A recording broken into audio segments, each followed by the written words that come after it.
Good evening. If anyone is talking, we can't hear anything.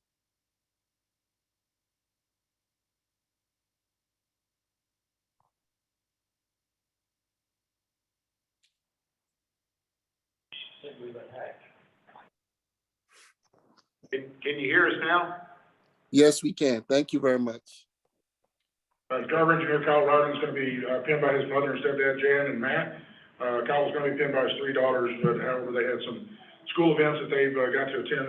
Their kiddos have made the playoffs, so they've got some mandatory practice tonight. Also, driver engineer Sutton Jones, he's gonna be pinned by his wife, Jenna. Just like to, endow me for just a minute. Firefighting has a rich history, which is reflected in the firefighter badge. Badge pinning is a proud tradition within fire departments, signifying the introduction of department members to their new duties. Our badge incorporates the Maltese Cross, which pays honor to the men and women who've risked their lives to protect others. The center of our badge includes a scramble of various tools of the trade.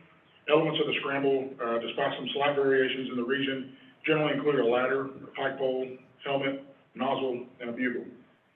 Ladders, which have been used as part of the fire service, used to rescue trapped occupants, remind us of the moral responsibility to rescue those in need. The pike pole, which is in the early years would have been used to bring down walls and buildings as a primary method of preventing the fire spread, reminds us of our duty to stop the spread of fire, not just after the first flames, but also in our efforts to prevent them from starting in the first place.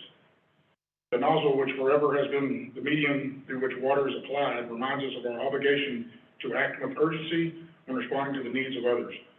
The bugle, which was once used by officers to communicate to those under their charge, is a reminder that we are under the authority of officers who have trained us and have been selected for both the technical and leadership abilities. I believe each of these items are there to represent the diligence that we are called to in our training, our personal protection, and our focus on protecting the public we serve. The badge itself represents both authority and protection. As firefighters, you're entering into a field, for the firefighters that are being pinned, you're entering into a field that enjoys one of the highest levels of public trust. When you pin the badge on your chest, a place of prominent display, you are showing the public your commitment to stand in their defense against the threats to their lives and property, and your vow to ensure that their trust has not been misplaced. This badge should remind you to protect that trust at all costs. For the driver engineers being pinned, your badge no longer displays the tools of a firefighter, but rather designates your rank and within your authority. Your badge serves as a reminder that although you have achieved a higher level of authority, you also have been given a higher level of responsibility. Your badge should be a reminder of your responsibility to forever value the trust that your firefighters place in you and the responsibility you have to guard their safety. Never forget that authority granted to you by your superiors will not be sustainable without the authority you earn from your subordinates. In the end, to an outsider, this badge may be a simple piece of metal, engraved with symbolism and polished to a bright luster. To those who wear it, it embodies who we are and what we stand for.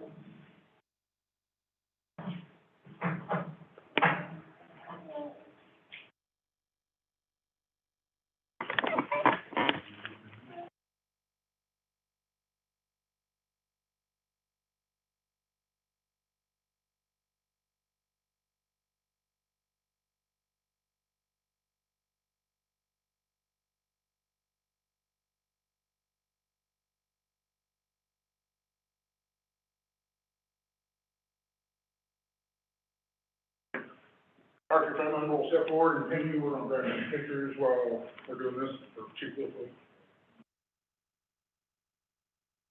Left chest. Thank you.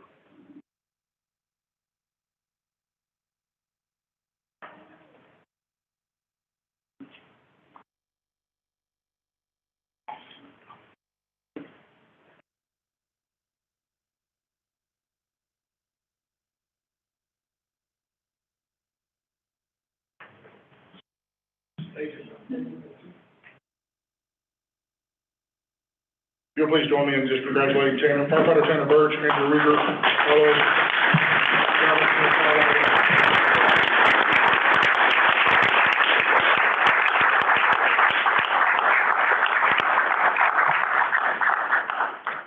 Thank you, gentlemen, and family, for taking the opportunity to come up here and be recognized. We appreciate it. Thank you, your family members, for giving us to you every, what used to be every Saturday. Whatever it is. Thank you, Chief. Thank y'all, appreciate it. Thank you, firefighters.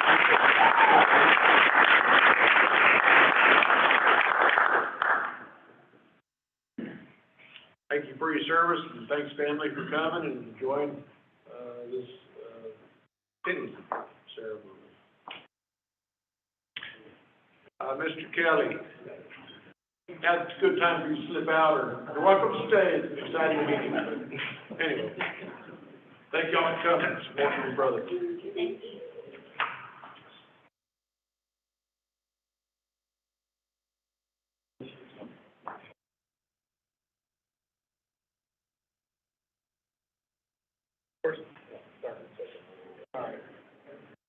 This is Mark Jones. He's our new evening and weekend park maintenance technician one.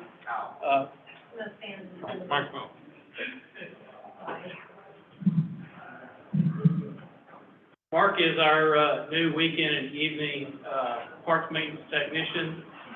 This is his first full week with us. He started with us last week, kind of got indoctrinated through softball tournament this weekend, so he's doing really well. And I'd like to introduce him to you and welcome to the city.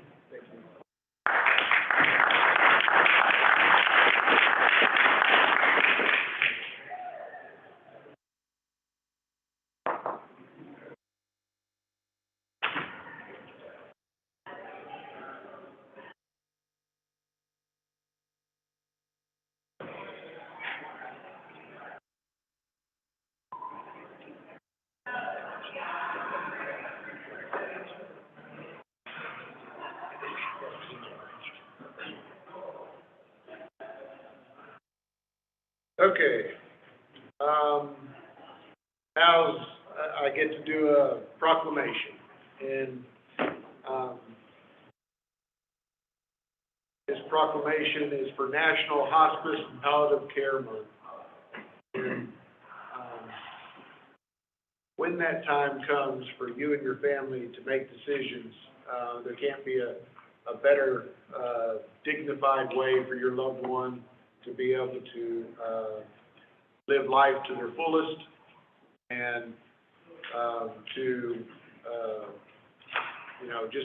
just realize that there's people out there that can help you make decisions, and I just hope that you remember that when that time comes for any loved one. And so there's a proclamation that we're making that November 2022 as National Hospice and Palliative Care Month, and to encourage citizens to increase their understanding and awareness of the care at the end of life, and to observe this month with appropriate activities and programs. And we were able to do that with a couple of our family members, and it not only for that family member that is in the end of the race aspect, but those that have been caregivers to them. They have support mechanisms for you also, so please remember that. Okay, citizens' comments. So we have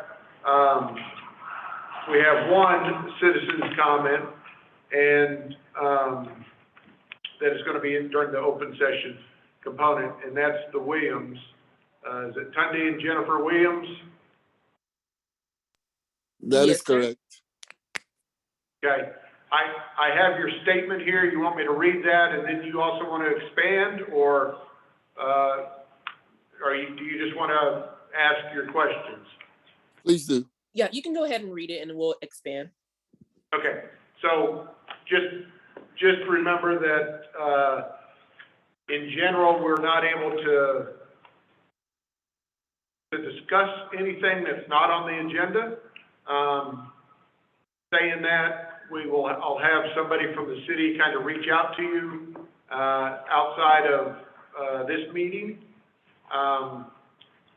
And hopefully we can answer your question pretty straightforward, okay? So this comment was submitted by, and I believe I said it correctly, Tunde Williams, and they live at 522 Cherry Hill Road. That is in the city of Red Oak. And their statement is the Rocket Water Utility, and the question is, why is our water bill outrageous and continuously increasing? The second one, what type of contract does the city have with Rocket Water? When is the renewal date?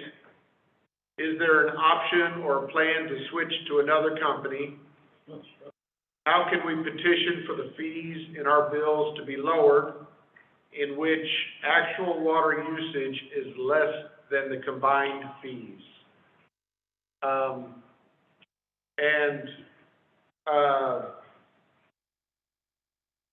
I think the city manager will go ahead and kind of speak to this. So can you hear me well enough? Yes. Okay.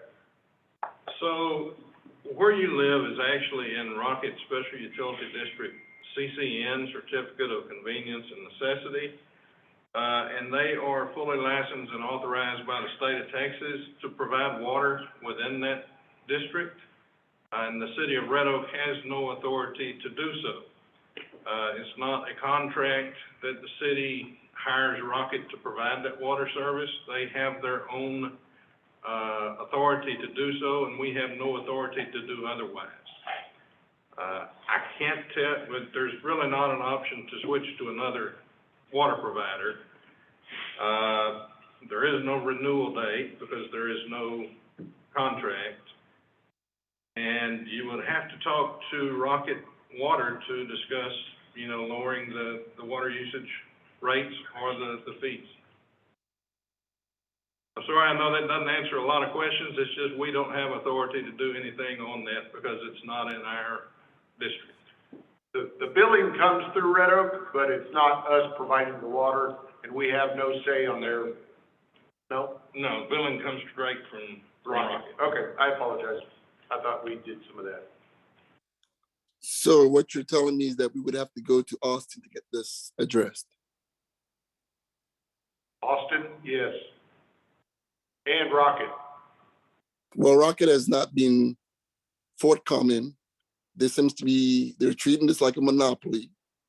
They're pretty much price gouging everyone who lives in our neighborhood. Our water bill is not comparable to anything in any other city. Whether it's Arlington, Grand Prairie, Irving, nobody in our neighboring areas. This is ridiculous. We're paying $200 for the same water bill that someone else is paying $50 for. And to say that the city has no say, that's useless information. That's not helping us as citizens who pay taxes. Like, how can a policy like this even exist? Yeah, we ask that same question all the time. Why do they exist? But yeah, yes, sir, and I understand the frustration, and I'll have somebody from the city kind of reach out to you more, but we have no say-so. We're handcuffed by their CCN in our city limits. May have a leak. Yeah.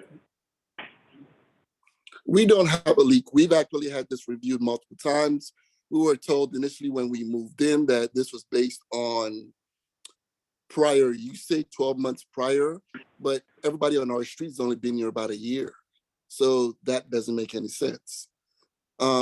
This is not a leak issue. We've actually, spoken to some of our neighbors. It's something that we brought up even with our builder. This is not usage. If you look at the stereotypical water bill in our neighborhood, you've got people paying close to $200 a month, if not more, every month.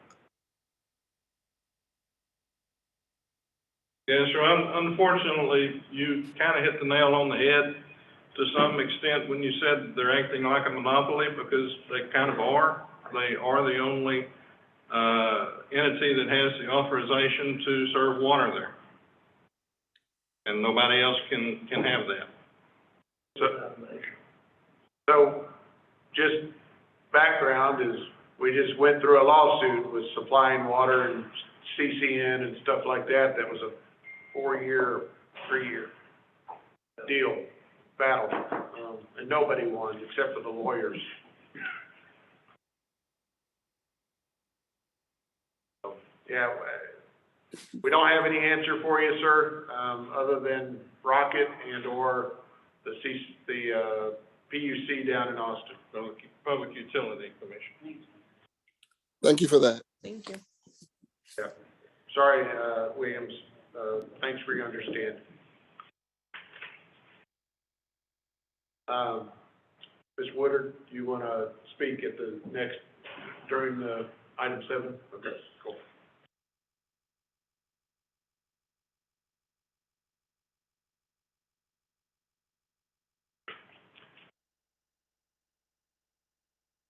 Okay.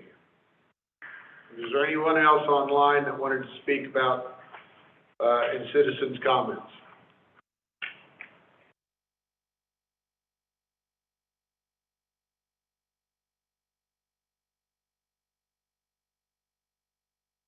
Okay.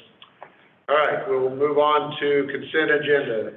Consent agenda are items that are considered routine in nature and may be acted upon in one motion, or any councilman, member, myself, or city manager may pull out separate and act as a separate motion. Is there anything that items 1 through 6 that wish to be pulled? Okay. Hearing none, I'll entertain a motion to approve the consent agenda. Councilman Smith, Councilman Drake, those in favor? Aye. Drake, aye. Smith, aye. That passes 4-0. Item 7, consider adoption of resolution number 22-099R of the City Council of City of Red Oak, Texas, approving the facilities use agreement between the City of Red Oak, Texas and the Red Oak Area Chamber of Commerce for the design, development, construction, financing, management, maintenance, and operation of the Red Oak City government,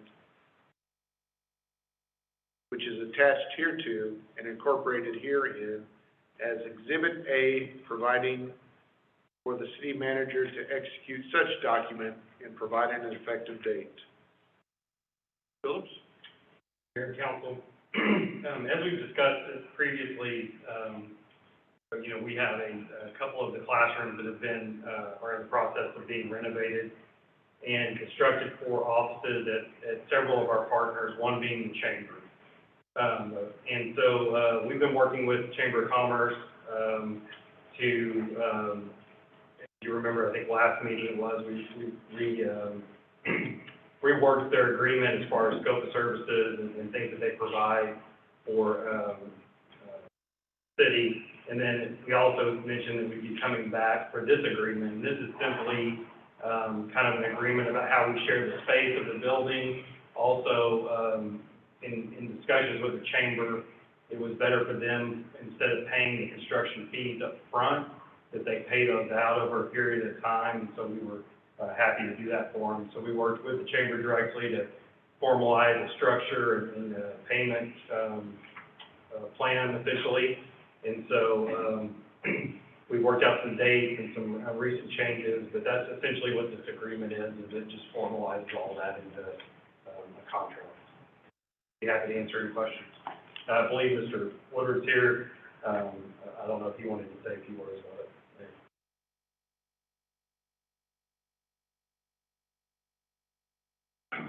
Yes, sir. Go ahead. Good evening, Mayor and Council. My name is Clint Woodward, and I'm the president of the Red Oak Area Chamber of Commerce. For record, my address is 2233 Cinnamon Springs in Glen Heights. Just want to share a few points with you. Believe it or not a lot of people know this. This next year, 2023, will actually be the 50th anniversary of the Red Oak Chamber of Commerce. Oddly enough, we were co-sponsored, started by the East Texas Chamber of Commerce in Longview. Of course, over the years, we've seen a lot of ebb and flow in the economy as well as the chamber, several good and lean years. But the one thing that has been constant is we've never had our own facility. So this is an opportunity like we've never had before, and we are extremely excited for it because over the years, we've had to rely on our generous members and in several cases, pay normal rents in some cases. So obviously this year, the last several years, there have been some definite challenges related to finance. But we've been working very closely with city staff, specifically Jonathan, on finding a good option that works for all of us. And we appreciate his diligent work for this. You know, we're looking forward to this facility very much, bringing on some of those educational opportunities that we talked about last time. We're actually in the process of setting up roundtables with medical professionals in different sectors of industry that we can provide things here in the city facilities that we haven't seen in quite some time. So definitely want to thank you for this opportunity. We are very excited for it, and we appreciate your consideration on this tonight. Yes, sir. How many square feet did you get? 1392, I believe, is what our figure was. Good. 2 classrooms, 1 classroom will specifically be dedicated to conference room space. 30 foot by 25 foot, I think is what that space will be. So we will have plenty of room to host meetings and then do things in that facility, which we will also be renting out to our members for their different various things of, you know, open enrollment right now. There's several of our medical professional members that have asked if we have a space that they can sit down and sign up clients. We've been talking with the EDC, not the EDC, Small Business Development Center down at Navarro College, and we're trying to set up a time for them to come up once a month, sit in our conference room and meet with businesses to provide opportunities for their small businesses. So I'll be happy to answer any other questions y'all may have. Yeah, so in this contract, is that triple X? Does it say the square footage? It's actually 1356. Okay, there was one spot in something that I was reading that just had the triple X, and didn't have the square footage, and so. It was it was second or third page, I do remember seeing that Yeah, on one of our drafts. I'll get that up there for you. Okay.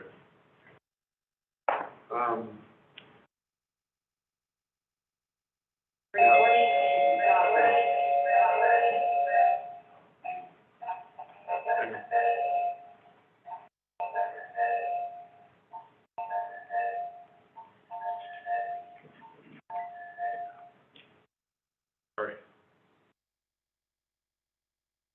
And I hope this doesn't ever happen. But I just want to look out for the city. If by chance the chamber went defunct, is there a statement in there that we get first right to any of to pay for that construction cost? First, right, as far as Lien? lien on their. Yeah. Is that something that we need to do or not, or we're just messed? There is a termination for insolvency clause in here. Termination clause, but there's no way to get a lien or a further. Not their property. Well, You couldn't get. everybody has to get in line if there's cash in your banking account. We can file a claim, but it's not secured. Okay. Yeah, it's, you know, they're essentially,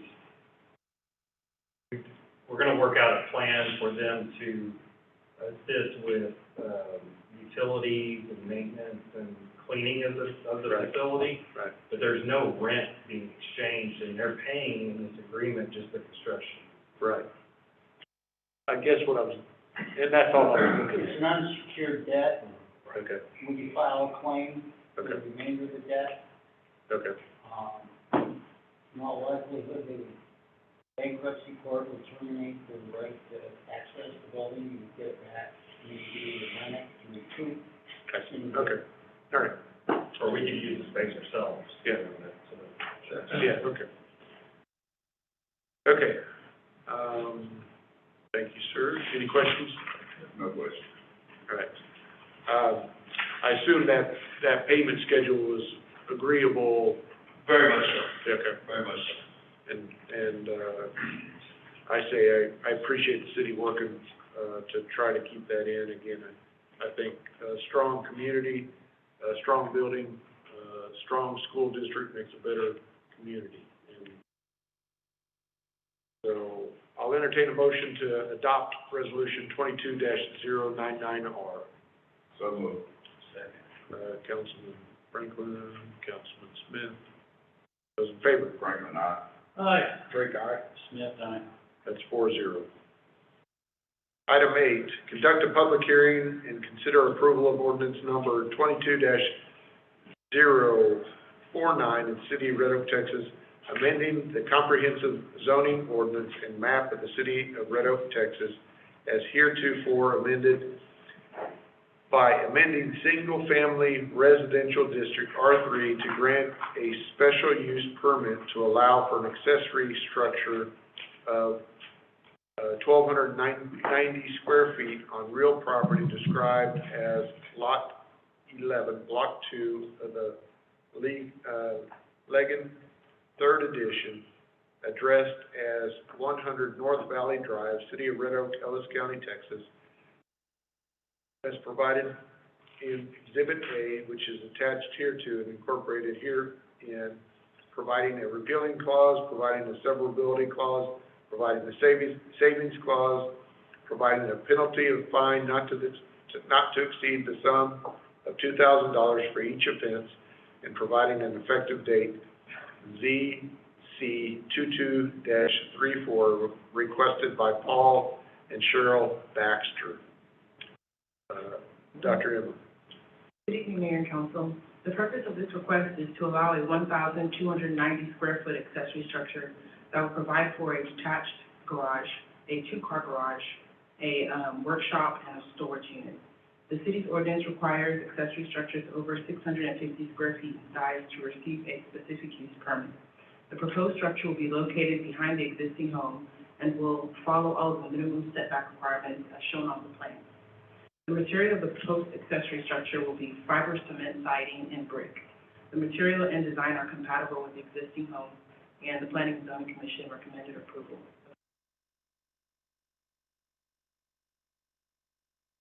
Okay, so this is a public hearing.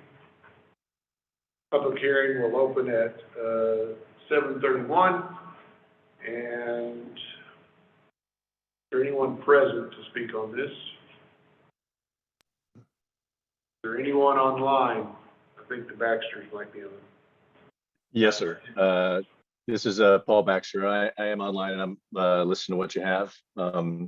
It is an accessory building that we're going to put in the back of our existing, behind our existing residence on the existing property.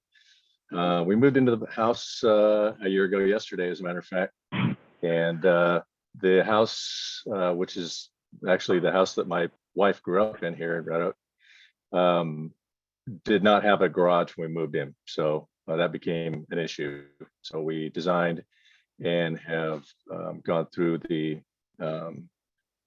steps, mostly with Emma and Ashley, to construct this accessory building in the back of our existing home.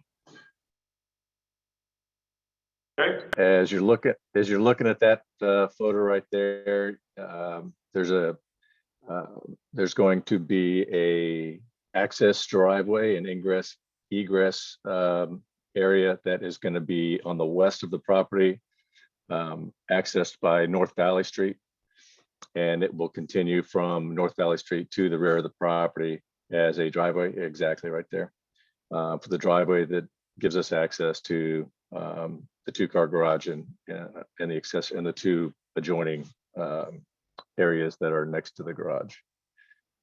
That'll be the new concrete that's being put in, that will be put in. There's an existing driveway currently that will be modified, I will say.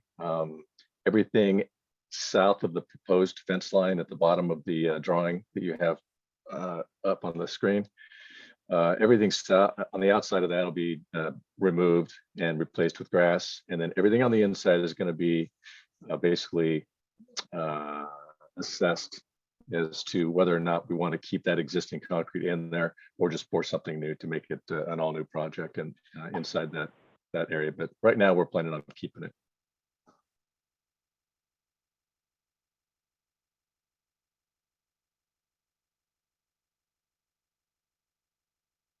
Okay. Okay. Thank you, Mr. Baxter. Is there anybody else online?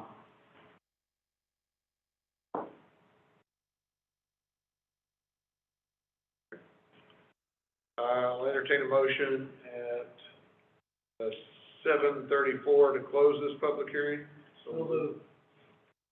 That is Councilman Drake and Councilman Goodwin. Those in favor? Franklin, aye.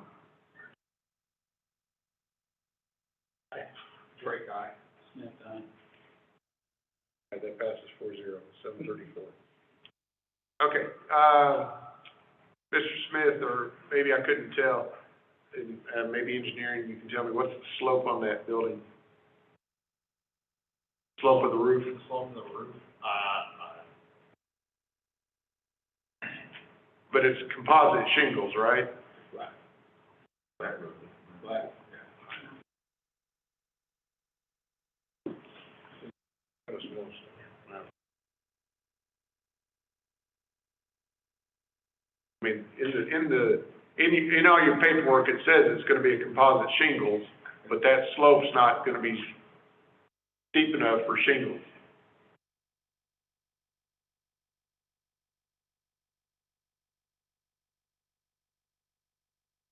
yeah, it didn't call out the actual slope.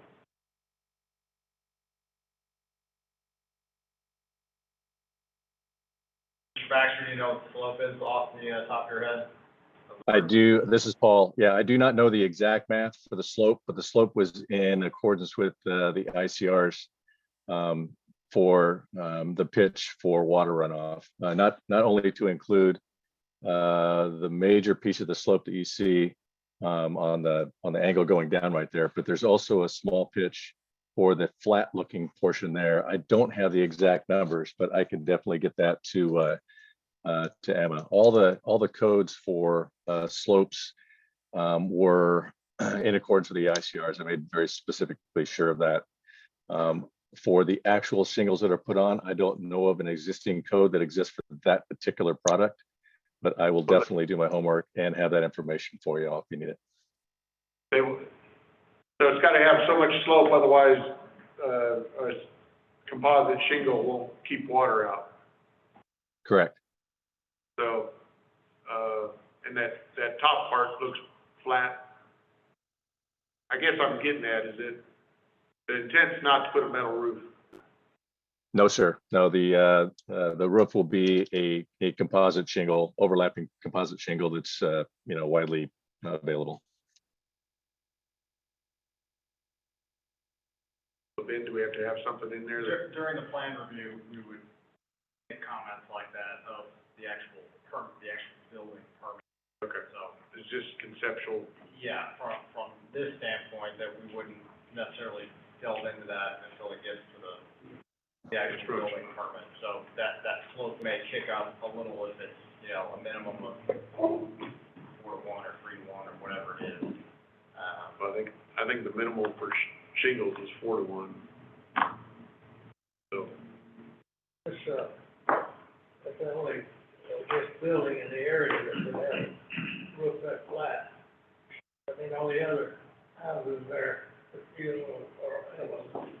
Right. Okay.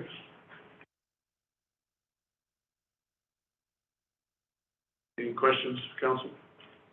My question is about the elevation itself. It looks to be totally different from the elevation of the home. Is there anything in the code then that regulates that? The code says that it's gotta be in similar architectural style, but then the argument could be made that you're indirectly making them use materials that they, indirectly trying to control the materials they use on home. Structure. That doesn't like to say that architectural style is the houses, the rest of the houses in the neighborhood. Right. It's not. Yeah, so your zoning code has maximum height of the building to be 1 story. Higher than 1 story.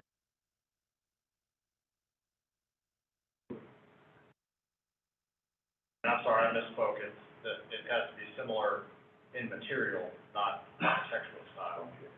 So, I just messed up. Immediately approved. Yes, sir. And we will, Mr. Baxter and, staff, I think they got approval from 2 of the neighbors. They had no problem with it, correct? Yeah, this is Paul. That is correct, sir. Any other questions, council? Down here. Because P and Z, had approved, and that was a unanimous vote, correct? Okay. I'll entertain a motion to approve ordinance number 22-049. Not before we do that. So, you know, this was what question that I had asked you, specifically.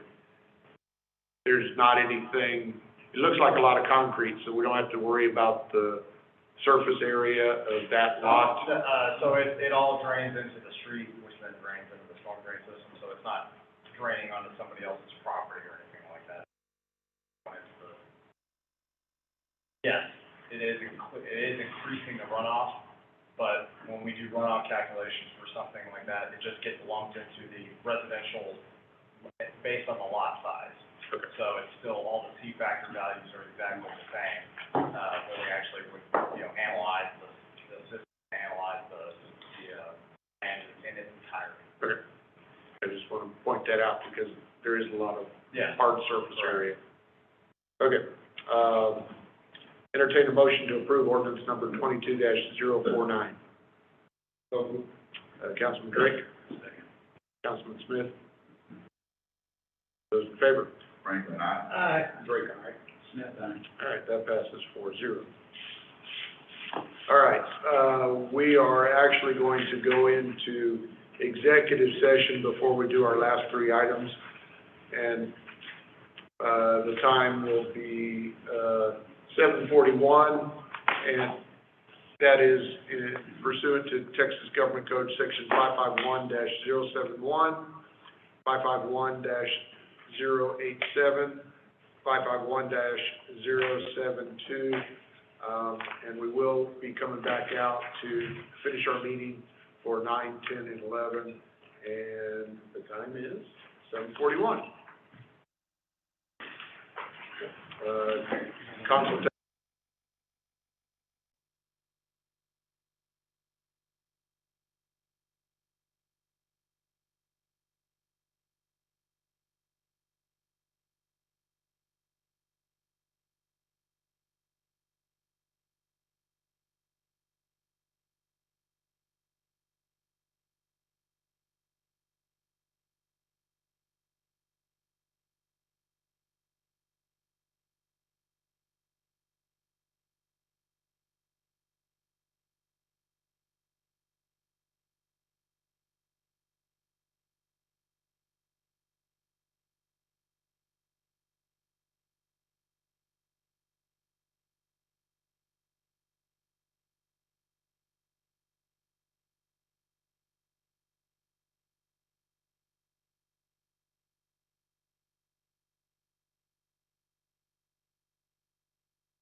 Time is 9:06, and we will reconvene back into open session.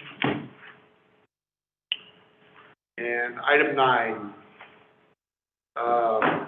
consider adoption of resolution number 22-100R, the City of Red Oak, Texas, approving the terms and conditions of the revised and restated tax abatement agreement by and between the City of Red Oak, Texas, and Alamo Missions. So, as you recall, last month, we amended the reinvestment zone, to include the property that was exchanged from IDC to Alamo Mission. This month, what we're looking at is basically the time lapse between when we originally approved the tax abatement agreement, now due to the Rocket Water lawsuit. So there were deadlines that had to be met. Since they could not move forward during that time of the lawsuit, they've asked that we extend and restate a new date on that to be tonight. So they would be ready to start moving forward. They've actually started some dirt work over there already, but this would be just offsetting the time that it was tied up in the lawsuit.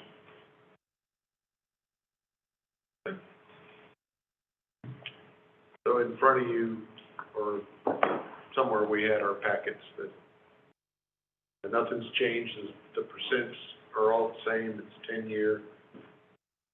Any questions? No question. Okay. Entertain a motion to approve resolution 22-100R. So moved. Councilman Drake, Councilman Smith. Those in favor? Franklin, aye. Aye. Drake, aye. Smith, aye. All right, that's 4-0. Item 10, consider adoption of resolution 22-101R, the City Council of the City of Red Oak, Texas, approving interlocal cooperative agreement by and between the City of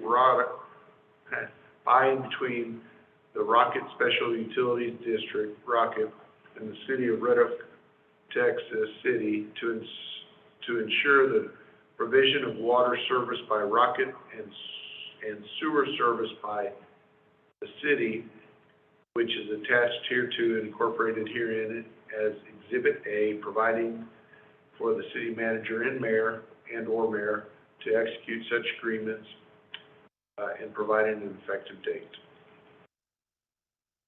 This was one of the requirements under the consent decree and settlement agreement with Rocket under the lawsuit. As you all have seen that interlocal agreement, we do have the 3 minor adjustments, and they're all grammatical, some spacing in between words, and I think we need to say either the mayor or just put one of us. Approve me or the mayor to sign it, not put both of us. And Rocket will be meeting tomorrow night. It has been discussed with their staff, and this latest version came from their staff. So we recommend approval. Okay. Any questions, council? No question. None. Entertain a motion to approve resolution 22-101R. So moved. Councilman Franklin, Councilman Goodwin. Yeah. Those in favor? Franklin, aye. Aye. Drake, aye. Smith, aye. That passes 4-0. Item 11, consider adoption of resolution number 22-102R, the City of Red Oak, Texas, approving the terms and conditions of the Second Amendment to lease agreement with American Medical Response, AMR, authorizing the mayor to execute said agreement with AMR, which is attached hereto as Exhibit A, following the review by the city attorney, repealing all resolutions in conflict and providing the severability clause and providing an effective date. As discussed previously, this would be a 1-year renewal of the lease agreement that we already have with AMR with a 2.5% inflation escalator clause. Staff recommends approval, and Chief Blanton or myself are available if you have questions. Council, any questions? No questions. No. Okay. Entertain a motion to approve resolution 22-102R. So moved. That's Councilman Franklin. Councilman Goodwin. Those in favor? Franklin, aye. Aye. Frank, aye. Smith, aye. That passes 4-0.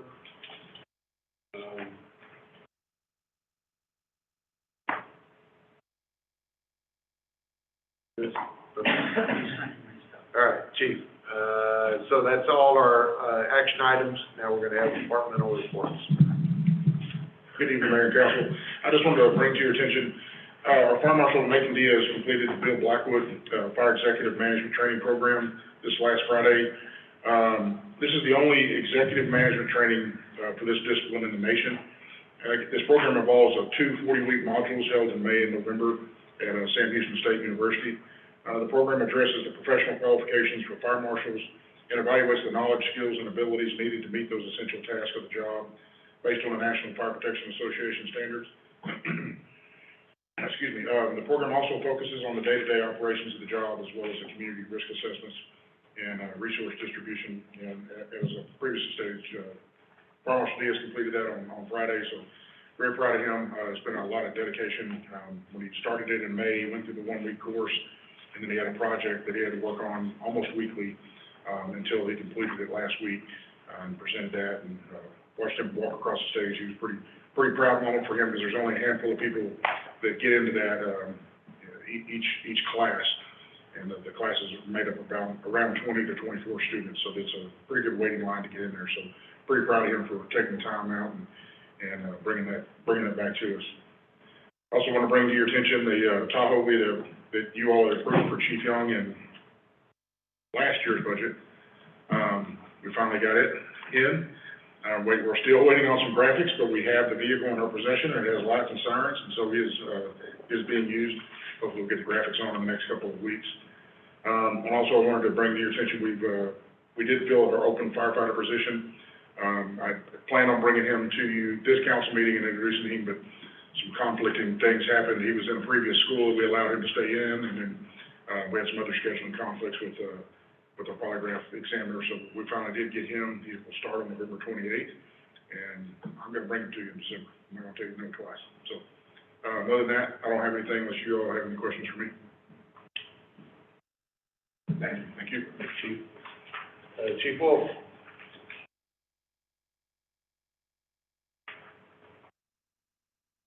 Mayor, Council, I just have a few things briefly. One, to let you know that Sergeant David Palmer recently graduated from a 160-hour training course in the Institute for Law Enforcement Administration located in Plano. It's one of the premier executive level leadership programs that we send all of our supervisors to. So he graduated that, and I also wanted to let you know that we're currently down one more position. We have an officer leave to fly airplanes. So he left here and took some employment flying commercially. So we're now down 7 positions. We're actively recruiting. We have several tests scheduled for this week, and we have about 8 people in the process right now. With that, we're still averaging about 4,400 calls for service a month, and we're still maintaining a response time of 4 minutes and 51 seconds. Unless you sit out right in front of their place? Not unless you sit out right in front of the address? Well, it helps, but yeah, then I just get called in on, so. That could be. Yeah, so about 4 minutes and 51 seconds are our response time, even with the missing bodies. So we're still endeavoring to get those positions filled, but it still proves to be a challenge. And I'll answer any questions that you may have. Thank you, Chief. Thank you.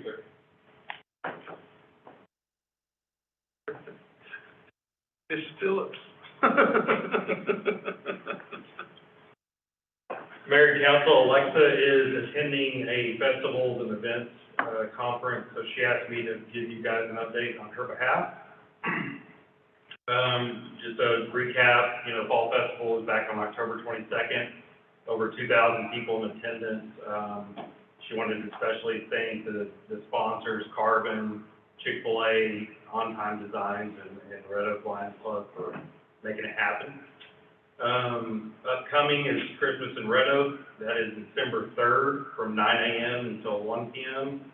at Watkins Park. Invitations or announcements will be sent out to remind you. Didn't see she had sent an email out about the State of the City video. And so she's working on finalizing the script and updating the information. So if you haven't confirmed that you'd like to be in the video, please let her know by the end of this week. She can work you into the script. And then, other than that, she's still working on the design changes on the initial concept on the website. And she's hoping that that's still on track and will be implemented early next year. Happy to attempt to answer any of your questions regarding communications and marketing. Yeah, I just want to state for the record that, Chief Wolf was the one taking photos today. I've already Is she aware? I've already made her aware. Okay. So she will, do her best in her Photoshop editing skills. She needs to find That was a lot of effort. Yeah. And we're gonna, that'll be something that I actually was texting her about. It'd be great for her to have a backup. So that digital, marketing person that council approved to come in mid-year, that person would be here, doing that tonight, and she's out. That'll be great. Thank you very much, sir. Mr. Hartman. Mayor, Council, we got a lot of stuff going on in the city, obviously, but I did want to update you on Ewell Road. We got our final approvals from TxDOT for the tie-in and the alignment. And so we're now starting to work with Hilco and Atmos to get their stuff relocated out of the way. So that hopefully we can start that project early spring if they can get all their relocated. We still have an open position in our department for building inspector, and we have not been getting any applications really, so we worked with HR and came up with a $3,000 signing bonus to try to hopefully entice some folks into applying for that open position. If you got anything else, let me know. Building official, I'm sorry? Building inspector. Inspector? Yeah.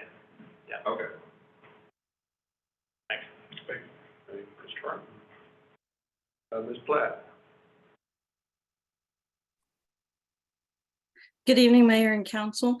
I have just a couple things to highlight from the report. Finance did hold a citywide purchasing training last week, and all departments in the city did participate in that to receive training. And these were on various purchasing topics, including the laws, city policy, and procedures on bids, requests for proposals, and those type of procedures. It went very well. We had really good participation. So this served as a refresher. And then, of course, for those who are new to the city. Also, we received our sales tax collection this month, which closes out fiscal year 22 because we received that 2 months in arrears. So this payment brought us to 103.74% of the budget. And overall, we finished at 13.24% over the previous fiscal year for sales tax. And that's all I have, and be happy to answer any questions you may have about the report. Great. Council? No. Thank you, ma'am. Mr. Phillips. Amanda's at a conference as well, so I'm providing her update tonight. She just wanted to highlight a couple things. The first is we had one new hire in October. Currently have 6 open positions, as you've heard tonight about some of those. And then also we're working on planning the employee appreciation luncheon for December 22nd. She just wanted council to know that. So You can mark your calendars, and we'll be sending out more information to follow. Happy to answer any HR questions. Council. Thank you, sir. Mr. Benford. Mayor, council, just a couple of highlights, outside the report. We have been doing our normal hardware replacement plan that we normally do. We've actually had to start replacing some data switches that have gotten old, had to replace one at Pierce storage that had gone down, and then we're starting to spend most of our time right now at the new Red Oak, Government Center, finishing up, actually installing some of the new networks now that the wiring's all in, and putting in, audio visual for the new council room, which would be really nice. And then, the EOC, all the cabling for the audio visual for the EOC. We're spending most of our time these days. That's all I've got, unless you've got questions about the report or anything else. Council. Thank you, sir. Mr. Ragsdale. Thank you, Mayor and Council. Just wanted to highlight some of one of our largest increases, and a lot of it's due to early voting. As you all know, I always take advantage of anytime I can to make awareness of the library, and I had a captive audience with the early voting lines that came past the front door. One of the things I did is I gave out free book, or the library gave out free books. A lot of them were donations. Some are some that I picked up at different places. And we gave up approximately about 300 free books, and inside each book I placed information and publicity about the library. And also, so during early voting for the weeks of October 24th to November the 8th, we gave out 74 new library cards. And a lot of those were new residents and some from out of city. So I was really, the staff were really busy giving out lots of new library cards. That's all I have, unless anybody has any questions. Thanks. Thank you, sir. Mr. Kelly. Good evening again, Mayor, Council. First of all, I'd like to invite everybody out on December the 9th at sunset at Watkins Park over by the small pavilion. We'll be having the annual Polar Express. This is presented in conjunction with the Red Oak Public Library. We team up on this event.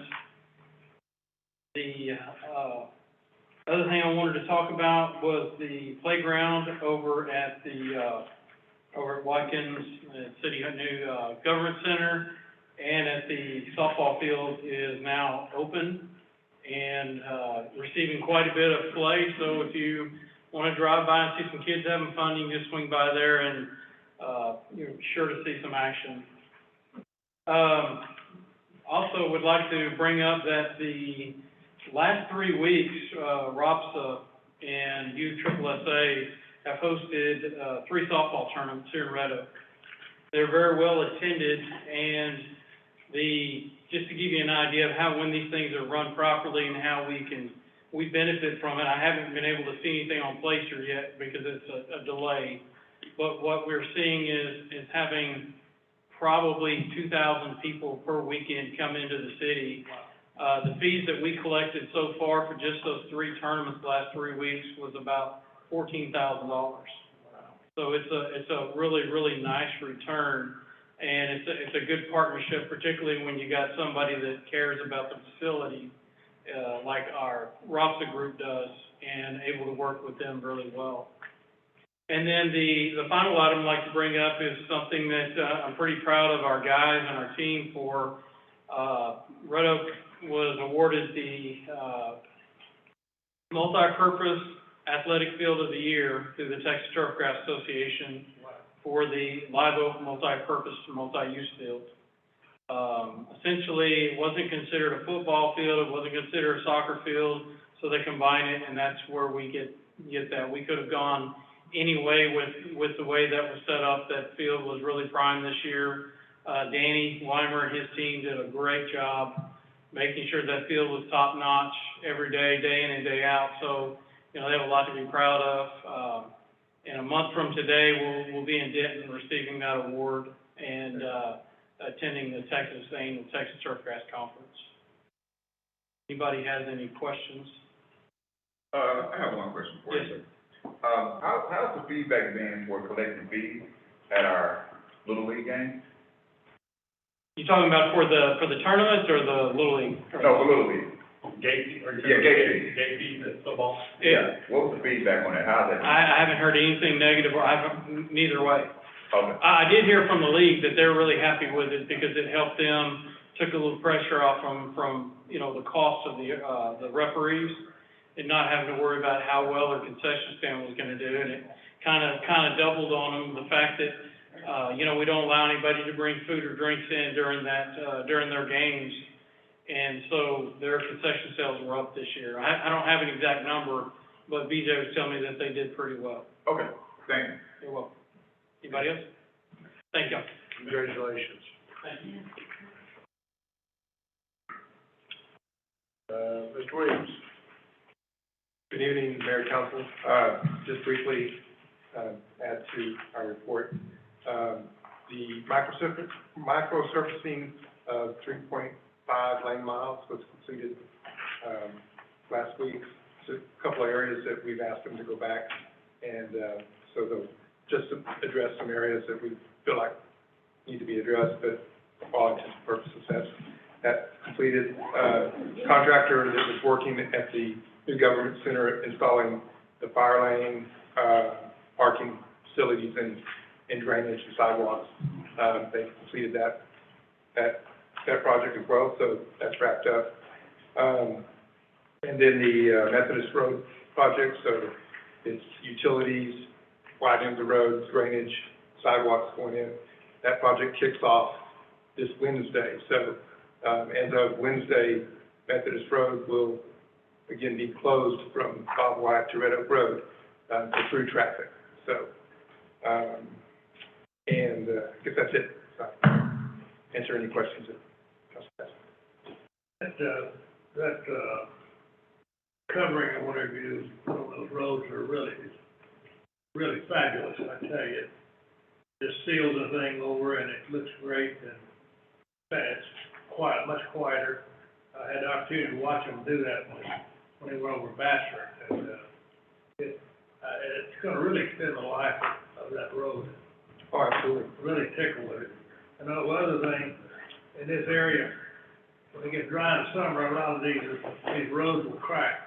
I noticed that on that new road on Steinbach, that y'all have gone in and put, filled in the cracks on that thing. And I really appreciate that update, that maintenance on that road. Yeah, well, that's the long term, that's what set up a pavement management program. So it's not just what we do, what we do each year as far as reconstruction, microsurfacing, but then what we do each year as far as follow-up on what has been done as needed. And those roads just roll into our street maintenance program so that we can start extending the life of those roadways, which, weren't doing before, but now it's time. Appreciate it. Thank you. Thank you. Mr. Williams, and I guess Mr. Williams, when you reached out, that confusion when people were saying, I guess they got that notice about not being able to drive on it for 6 hours or whatever, you were able to straighten that out, I guess. Yes, sir. I talked to the one resident that had that concern. Okay. Yeah, so is that true, or is that not true, or, I mean, I guess they were concerned that medical vehicles couldn't get down there if they had a heart attack. No, there was nothing to prevent emergency response to anything. I mean, the road's not torn up, so it's just the application of the product. It's best not to be driven on during that for 3 hours after it's put down. So you could literally drive on it. It's just not good for the product. So, and then and that's just a 2.5 to 3 hour period. It takes longer than 7 hours to cure over time, but after 7 hours, it's good to go for 100% of driving. It can still be driven on after 3 hours. Sure, it's not the issue. But it cures up after 7 hours, so it's good to go. It will kind of change its appearance over time. It'll remain black. You just like imperfections, you just won't see it just from the application process, but. Okay. Staff, is there anything else that we, oh, I'm sorry, Mr. Phillips. Your real job, here we go. Election, most of it. Yeah, that's right. Tired from hearing from me so far. Real quick on the building, a little over 75% complete. We're getting into a lot of the finishes now. So the majority of the ceiling grid is hung. They're starting to start hanging drywall in the third section towards the east side of the building, where the council chambers are. If you've driven by recently, you probably noticed the large windows in the front. The new windows for the library are in now, so all 4 windows are in. The sticky stone is pretty much, majority of it is up.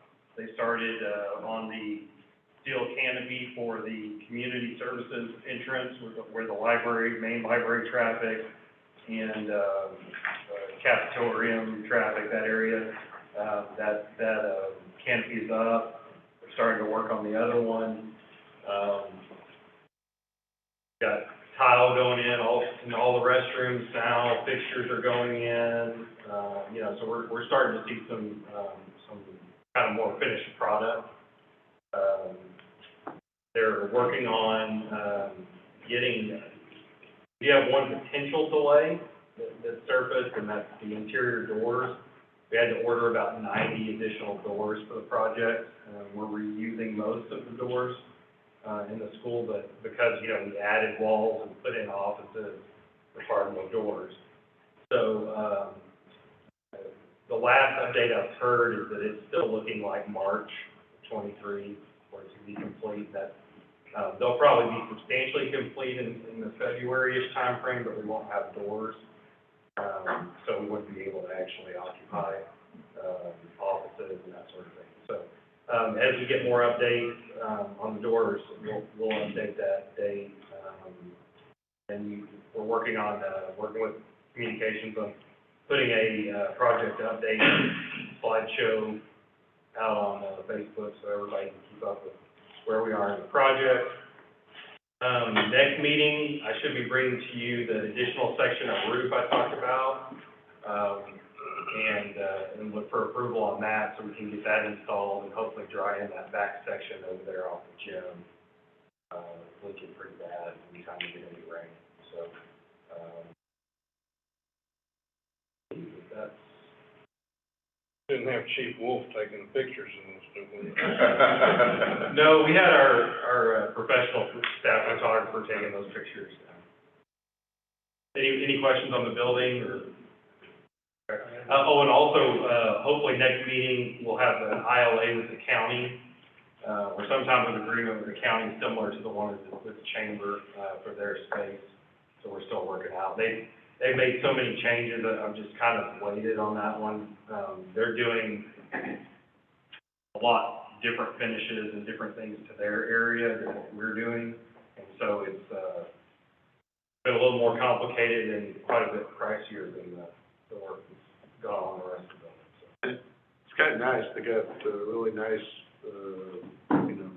bench sit-up area to pay your, collect money from you and everything else, but their area looks really nice. Okay, anything else? I'm sorry. All right, so the time is 9:35, and I'll entertain a motion to adjourn. So moved. Councilman Goodwin. Second. Councilman Franklin. Those in favor? Franklin, aye. Aye, Drake, aye. Smith, aye. All right, that passes 4-0. Thank you all very much. All right, that's how I'm done.